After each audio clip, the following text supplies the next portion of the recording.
Hi അസ്സലാമലൈക്കും, നമസ്കാരം. Welcome back to our channel. It's me ഹസ്യൂബൈദ്. ഇന്നത്തെ നമ്മുടെ റെസിപ്പി നെയ്ച്ചോറാണ്. നെയ്ച്ചോറ് ഉണ്ടാക്കാൻ അറിയാത്തവരായിട്ട് ആരും ഉണ്ടാവില്ല അല്ലേ. ഇതൊരു സ്പെഷ്യൽ നെയ്ച്ചോറാണ് കേട്ടോ. നല്ലൊരു രുചിയും മണമൊക്കെയുള്ള നല്ലൊരു റെസിപ്പിയാണ്. അപ്പോൾ ഇതെല്ലാവരും ട്രൈ ചെയ്ത് നോക്കണേ. അതിനിതാ ഞാൻ 2 ഗ്ലാസ് അരിയാണ് എടുത്തിട്ടുള്ളത്. ഈ ഒരു ഗ്ലാസ് ഇത് ഒരു 250 ml ഗ്ലാസ്സാണ് കേട്ടോ. അപ്പോൾ ഇതിൻ്റെ 2 ഗ്ലാസ് അരിയാണ് എടുത്തിട്ടുള്ളത്. അപ്പോൾ ആ ഒരു ഗ്ലാസ്സിൽ വേണം നമ്മൾ അളന്നെടുക്കാൻ. നമ്മൾ ഏത് കപ്പിലാണോ അരി എടുക്കുന്നത് അതിൽ വേണം നമ്മൾ വെള്ളം കൂടി അളന്നെടുക്കാൻ. അപ്പോൾ ഇതുപോലെ ഞാൻ കുക്കറിലല്ല ഉണ്ടാക്കുന്നത് കേട്ടോ. ഇത് വളരെ പെട്ടെന്ന് തന്നെ നമുക്ക് തയ്യാറാക്കാൻ പറ്റും. ഏതൊരു മടിയന്മാർക്കും മടി പിടിച്ചിരിക്കുകയാണെങ്കിൽ ഇന്നിപ്പോൾ എന്താ ഉണ്ടാക്കുക എന്നുള്ളതിൽ നമ്മൾ കറി, ചിക്കൻ കറി, ബീഫ് കറി അങ്ങനെയൊക്കെ എന്തെങ്കിലും, അല്ലെങ്കിൽ മുട്ട റോസ്റ്റ് എന്തുണ്ടെങ്കിലും പെട്ടെന്ന് തന്നെ നമുക്ക് തയ്യാറാക്കാൻ പറ്റും ഈ ഒരു നെയ്ച്ചോറ്. ഇപ്പം ഞാനിതാ 2 സ്പൂൺ നെയ്യ് ഒഴിച്ചു കൊടുത്തിട്ടുണ്ട്. നെയ്യൊന്ന് ചൂടായി വന്നതിന് ശേഷം ഇതിലേക്ക് ഇതാ സ്പൈസസ് ആഡ് ചെയ്യുന്നുണ്ട്. പട്ട, ഏലക്കായ, ഗ്രാമ്പൂ, ബേ ലീഫ്, 1/2 ടീസ്പൂണ് വലിയ ജീരകം കൂടി ഇതിലേക്ക് അതിൻ്റെ കൂടെ തന്നെ ചേർത്തിട്ടുണ്ട്. ഇനി അതൊന്ന് നല്ലപോലെ പൊട്ടി വരട്ടെ. അപ്പോൾ ഇത് ഞാൻ പറഞ്ഞല്ലോ, മടിയന്മാർക്ക് വളരെ പെട്ടെന്ന് ഉണ്ടാക്കാൻ പറ്റിയതാണെന്ന്. അപ്പോൾ ഇതാ ഞാൻ അണ്ടിപ്പരിപ്പും മുന്തിരിയും കൂടി ഞാനിത് ഇതിൻ്റെ കൂടെ തന്നെ ചേർത്തെടുത്തിട്ടുണ്ട്. എന്നിട്ട് നമുക്കൊന്ന് നല്ലപോലെ തന്നെ മിക്സ് ചെയ്യാം. അപ്പുറത്തെ സ്റ്റൗവിൽ ഞാൻ വെള്ളം വെച്ചിട്ടുണ്ട്. 2 ഗ്ലാസ് അരിയാണല്ലോ എടുത്തത്. 2 ഗ്ലാസ് അരിക്ക് ഞാൻ ഒരു ഗ്ലാസ് അരിക്ക് 1.5 ഗ്ലാസ് വെള്ളം, ആ ഒരു കണക്കിലാണ് എടുത്തിട്ടുള്ളത്. 2 ഗ്ലാസ് അരിക്ക് 3 ഗ്ലാസ് വെള്ളം എടുത്തിട്ട് അപ്പുറത്തെ സ്റ്റൗവിൽ ഞാൻ വെള്ളം തിളക്കാൻ വെച്ചിട്ടുണ്ടായിരുന്നു. ഇപ്പോൾ ഇതാ ഞാനൊരു വലിയ സവാള ആയതുകൊണ്ട് പകുതി എടുത്തിട്ടുണ്ട്. ചെറിയ സവാള ആണെങ്കിൽ മുഴുവൻ എടുത്തോളൂ കേട്ടോ. ഒരു പച്ചമുളക് കൂടി ചേർത്ത് കൊടുക്കുന്നുണ്ട്. ഇതൊക്കെ ചേർക്കുമ്പോഴാണ് കേട്ടോ നമ്മൾ നെയ്ച്ചോറിന് നല്ലൊരു രുചിയും നല്ലൊരു സ്മെല്ലൊക്കെ ഉണ്ടാവുക. സവാളൻ്റെ കളറ് മാറിയാൽ നമ്മുടെ നെയ്ച്ചോറിൻ്റെ കളറും മാറിപ്പോകുക. ഇപ്പോൾ ഇതാ ഒരു 1/4 സ്പൂണ് ഇഞ്ചി വെളുത്തുള്ളി പേസ്റ്റ് കൂടി ചേർത്ത് കൊടുത്തിട്ട് ഇനി ഇതാ നമുക്ക് നല്ല പോലെ തന്നെ മിക്സ് ചെയ്യാം. ഈ ഒരു ടൈമിൽ ഞാൻ ബസ്മതി റൈസ് ആയതുകൊണ്ട് തന്നെ ഞാൻ അരി വെള്ളത്തിലിട്ട് വെച്ചിട്ടുണ്ടായിരുന്നു 1/2 മണിക്കൂർ. എന്നിട്ട് ഇതപ്പം ഒരു അരിപ്പ പാത്രത്തിൽ വെച്ചിട്ട് വെള്ളം വാർന്നതിന് ശേഷം ഇതിലേക്ക് ഇട്ട് കൊടുത്തിട്ട് ഹൈ ഫ്ലെയിമിൽ തന്നെ ഇട്ട് അരി നല്ല പോലെ തന്നെ നമ്മൾക്കൊന്ന് വറുത്തെടുക്കണം. അപ്പുറത്തെ സ്റ്റൗവിൽ ഞാൻ വെള്ളം വെച്ചിട്ടുണ്ടായിരുന്നു. 2 ഗ്ലാസ് അരിയാണല്ലോ എടുത്തത്. 1 ഗ്ലാസ് അരിക്ക് 1.5 ഗ്ലാസ് വെള്ളം, അങ്ങനെ 2 ഗ്ലാസ് അരിക്ക് 3 ഗ്ലാസ് വെള്ളം ഞാൻ അപ്പുറത്തെ സ്റ്റൗവിൽ അങ്ങനെ വെച്ചിട്ടുണ്ടായിരുന്നു. ഈ ഒരു ടൈമിൽ പുതിയ ഫ്രണ്ട്സുകൾ ആരെങ്കിലും കാണുന്നുണ്ടെങ്കിൽ ഒന്ന് സബ്സ്ക്രൈബ് ചെയ്ത് സപ്പോർട്ട് ചെയ്യണേ. വീഡിയോ ഇഷ്ടമാക്കുകയാണെങ്കിൽ വീഡിയോക്ക് ഒരു ലൈക്ക് തരാൻ മറക്കല്ല കേട്ടോ. ലൈക്ക് ചെയ്യുമ്പോൾ അതിനടുത്ത് തന്നെ ഹൈപ്പ് എന്നൊരു ഓപ്ഷൻ ഉണ്ട്, അതുകൂടി ഒന്ന് പ്രസ് ചെയ്തേക്കണേ. അരി വറക്കുമ്പോൾ ഇതാ ഈ ഒരു ടൈമിൽ നമ്മൾ ഉപ്പ് ചേർത്ത് കൊടുക്കുക. അപ്പോൾ ഇതാ ഞാൻ ഉപ്പ് ചേർത്ത് കൊടുക്കുന്നുണ്ട്. ഉപ്പ് ചേർത്തിട്ട് വേണം അരി നല്ല പോലെ തന്നെ വറുത്തെടുക്കാൻ. ഹൈ ഫ്ലെയിമിൽ ഇട്ടിട്ട് തന്നെ കൈയെടുക്കാതെ തന്നെ നല്ല പോലെ അരി വറുത്തെടുക്കണം. ഒട്ടും ഒട്ടി പിടിക്കാത്ത നല്ല അടിപൊളി നല്ല സോഫ്റ്റ് നെയ്ച്ചോറായിരിക്കും ഇത് കേട്ടോ. ഇത് വളരെ പെട്ടെന്ന് തന്നെ നമുക്ക് തയ്യാറാക്കാനും കഴിയും. ഇപ്പോൾ ഇതാ വെള്ളം നല്ല പോലെ തിളച്ചിട്ടുണ്ടെങ്കിൽ അരി നല്ല പോലെ വറവായതിന് ശേഷം ഞാനിതാ വെള്ളം ഇതിലേക്ക് ഒഴിച്ചു കൊടുക്കുന്നുണ്ട്. കുക്കറിലും ഞാൻ കൂടുതലും കുക്കറിലും നെയ്ച്ചോറ് വെക്കാറുണ്ട് കേട്ടോ. ഇങ്ങനെ വെക്കാറുണ്ട്. കുക്കറിൽ വെക്കുന്നതിനേക്കാൾ എനിക്കൊന്നും കൂടി ഇഷ്ടം തോന്നിയത് ഇതുപോലെ ഉണ്ടാക്കുമ്പോഴാണ്.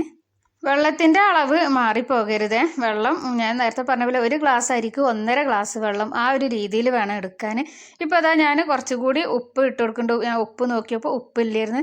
അപ്പോൾ ഇങ്ങനെയൊക്കെ നോക്കുമ്പോൾ നമ്മൾ വെള്ളത്തിൽ ഉപ്പ് നോക്കുമ്പോൾ ഒരു മുൻപന്തിയിൽ ഉപ്പ് നിൽക്കണം കേട്ടോ. അപ്പോഴാണ് നമ്മൾ റൈസിൽ ഉപ്പുണ്ടാകുക.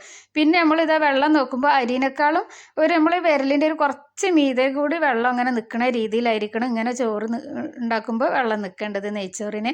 അപ്പോൾ നമുക്ക് പെർഫെക്റ്റ് നെയ്ച്ചോറായി കിട്ടും. ഇപ്പോൾ ഇതാ ഞാനൊരു ചെറുനാരങ്ങൻ്റെ പകുതി ജ്യൂസും കൂടി ഒഴിച്ചു കൊടുത്തിട്ടുണ്ട്. ഇനി ഇതാ നമ്മൾക്ക് അടച്ച് വെച്ചിട്ട് ലോ ഫ്ലെയിമിൽ ഇട്ടിട്ട് നമ്മൾക്കൊരു 10 മിനിറ്റ് ഒന്ന് വേവിച്ചെടുക്കാം. ഇതിലിടക്ക് നമ്മൾക്ക് ഒന്ന് ഇങ്ങനെ ഇളക്കി കൊടുക്കും വേണം കേട്ടോ. ഇടയ്ക്കിടയ്ക്ക് നമ്മൾക്കൊന്ന് ഇളക്കി കൊടുക്കണം. എന്നിട്ട് വീണ്ടും ഇങ്ങനെ അതുപോലെ അടച്ച് വെക്കണം. അപ്പുറത്തെ സ്റ്റൗവിൽ ഞാൻ ബീഫ് കറിയാണ് കേട്ടോ റെഡിയാക്കുന്നത്. ഇപ്പോൾ ഇതാ ഞാൻ ഒന്നുകൂടി ഇതാ ഇളക്കി നോക്കുന്നുണ്ട്. ഇപ്പോൾ നമ്മളെ വെള്ളമൊക്കെ വറ്റിയിട്ടുണ്ട്.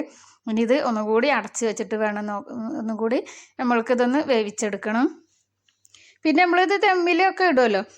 ഞാനിത് അണ്ടിപ്പരിപ്പ് മുന്തിരി നേരത്തെ ഞാൻ എല്ലാതും ഇതിൽ ഇട്ടതാണ്. അത് നമ്മൾക്ക് മീതെ ഇടണമെങ്കിൽ അത് കോരി വെച്ചിട്ട് പിന്നെ ലാസ്റ്റ് മീതെ ഇട്ട് കൊടുത്താൽ മതി. അതേപോലെ ഇതിൽ സവാളൊക്കെ അങ്ങനെ ഫ്രൈ ചെയ്തിട്ട് മീതെ ഇട്ട് കൊടുക്കുക. ഇത് ഞാൻ നേരത്തെ പറഞ്ഞല്ലോ, മടിയന്മാർക്കുള്ള ചോറാണ് ഇത്, പെട്ടെന്ന് ഉണ്ടാക്കാൻ പറ്റിയ ഒന്നാണെന്ന്. അപ്പോൾ അതുകൊണ്ടാണ് ഞാനത് ഇങ്ങനെ ഉണ്ടാക്കിയത്. ഇതെനിക്ക് സൂപ്പർ ടേസ്റ്റുമാണ് കേട്ടോ. ഈ ഒരു നെയ്ച്ചോറ് കഴിക്കുമ്പോഴേ ഇതിലേക്ക് കറിയൊന്നും ആവശ്യമില്ല കേട്ടോ. കറി ഇല്ലാതെ തന്നെ നമ്മൾ കഴിക്കുക. ഒരു ചിക്കൻ ഫ്രൈ ഉണ്ടായാൽ മതി. അതുണ്ടെങ്കിൽ നമ്മൾക്ക് ഇഷ്ടം പോലെ ഈ ഒരു ചോറ് കഴിക്കുക. കറി ഉണ്ടെങ്കിലും നമ്മൾ ഈ ഒരു നെയ്ച്ചോറിന് കറി നമ്മൾ ഒഴിക്കൂല. അത്രയും കറി ഇല്ലാതെ തന്നെ കഴിക്കാൻ പറ്റും ഈ ഒരു നെയ്ച്ചോറ്. ഇപ്പോൾ അതാ നമ്മളെ ചോറൊക്കെ നല്ല പോലെ തന്നെ വെന്തിട്ടുണ്ട്. ഇനി നമ്മൾക്ക് നെയ്ച്ചോറിൻ്റെ ഒക്കെ ഒരു നല്ലൊരു സ്മെല്ലും ഒക്കെ ആ ഒരു രുചിയൊക്കെ കിട്ടണമെങ്കിൽ നമ്മൾക്ക് RKG ഒഴിച്ചു കൊടുക്കണേ. അപ്പോൾ ഇതുപോലെ ഞാനിതാ ചോറിൻ്റെ മീതെ കുറച്ച് RKG ഒരു 2-3 സ്പൂൺ ഒഴിച്ചിട്ടുണ്ടാകുക. ഇതുപോലെ RKG ഒഴിച്ചു കൊടുത്തിട്ടുണ്ട്. അപ്പോഴാണ് നമ്മളെ നെയ്ച്ചോറിൻ്റെ ഒക്കെ ആ ഒരു നല്ലൊരു ആ മണവും ആ രുചിയൊക്കെ കിട്ടല്. അപ്പോൾ അതിന് വേണ്ടിയിട്ടാണ് ഞാൻ ഇത് ഒഴിച്ചു കൊടുത്തിട്ടുള്ളത്. പിന്നെ ഇതാ കുറച്ച് മല്ലിച്ചപ്പ് കൂടി ഇതിൻ്റെ മീതെ അങ്ങനെ ഇതുപോലെ ഇട്ട് കൊടുക്കുന്നുണ്ട്. ഈ ഒരു ടൈമിൽ സവാള ഫ്രൈ ചെയ്തിട്ടൊക്കെ ഇട്ട് കൊടുക്കുക. അണ്ടിപ്പരിപ്പ് മുന്തിരിയൊക്കെ ഞാൻ ആദ്യമാണല്ലോ ഇട്ടത്. അപ്പോൾ അതും വേണമെങ്കിൽ ഈ ഒരു ടൈമിൽ ഇട്ട് കൊടുക്കുക കേട്ടോ. അപ്പോൾ ഞാൻ പറഞ്ഞത് മടിയന്മാർക്കുള്ളതായത് കൊണ്ടാണ് ഞാൻ എളുപ്പം പണി കഴിയാനാണ് ഇതുപോലെ ഉണ്ടാക്കിയത്. സൂപ്പർ ടേസ്റ്റുമാണ്. ഇനി ഇതാ ഞാനിതൊന്ന് ദമ്മിടാനും വേണ്ടിയിട്ട് ഒരു ഫോയിൽ പേപ്പർ വെച്ചിട്ടൊന്ന് മൂടുന്നുണ്ട്. നിങ്ങളിതൊരു നല്ലൊരു ആ തട്ട് വെച്ചിട്ട് തന്നെ ഒന്ന് അടുപ്പിലൊക്കെ ഉണ്ടാക്കുകയാണെങ്കിൽ ദമ്മിടുമ്പോൾ ആ കണലൊക്കെ ഒന്ന് കോരി വെച്ചിട്ട് വേണം കേട്ടോ ഇത് വെക്കാൻ. ഇപ്പോൾ അതാ ഞാൻ ഫോയിൽ പേപ്പർ വെച്ച് അതിൻ്റെ മീതെ ആ തട്ടും വെച്ചിട്ട് പിന്നെ അതാ വെയിറ്റിന് ഒരു പാത്രത്തിൽ വെള്ളം വെച്ചിട്ട് ഒരു 10 മിനിറ്റ് അങ്ങനെ ലോ ഫ്ലെയിമിൽ അങ്ങനെ വെച്ചിട്ടുണ്ടായിരുന്നേ. അതാ 10 മിനിറ്റ് കഴിഞ്ഞതിന് ശേഷം ഞാൻ ഇതൊന്ന് തുറന്ന് നോക്കുകയാണ്. ഇത് ഞാനൊരു വെള്ളിയാഴ്ച ദിവസമാണ് കേട്ടോ ഉണ്ടാക്കുന്നത്. ഇവിടെ ഇക്കാക്ക് ബിരിയാണി മന്തി അങ്ങനെയുള്ളതൊന്നും ഇഷ്ടമല്ല, നെയ്ച്ചോറാണ് കൂടുതൽ ഇഷ്ടം. അപ്പോൾ കൂടുതൽ ദിവസം വെള്ളിയാഴ്ച നെയ്ച്ചോറ് തന്നെയാണ് ഉണ്ടാക്കിയിട്ട്. ഇപ്പോൾ ഇത് കണ്ടില്ലേ, മാഷാ അല്ലാ നമ്മളെ നെയ്ച്ചോറ് ഇതാ സൂപ്പർ ടേസ്റ്റിൽ കിട്ടിയിട്ടുണ്ട്. ഒന്നിനോട് ഒട്ടിപ്പിടിക്കാത്ത രീതിയിൽ തന്നെ ഇതാ കിട്ടിയിട്ടുണ്ട് കേട്ടോ. നല്ല പോലെ ഇത് ഞാൻ പറഞ്ഞല്ലോ ബസ്മതി റൈസ് ആയിട്ടാണ് വെച്ചിട്ടുള്ളത്. ജീരകശാല അരിയിട്ടും ഞാനിത് വെക്കാറുണ്ട് കേട്ടോ. ഇതുപോലെ തന്നെ നമ്മൾക്ക് റൈസ് കിട്ടാറുണ്ട്.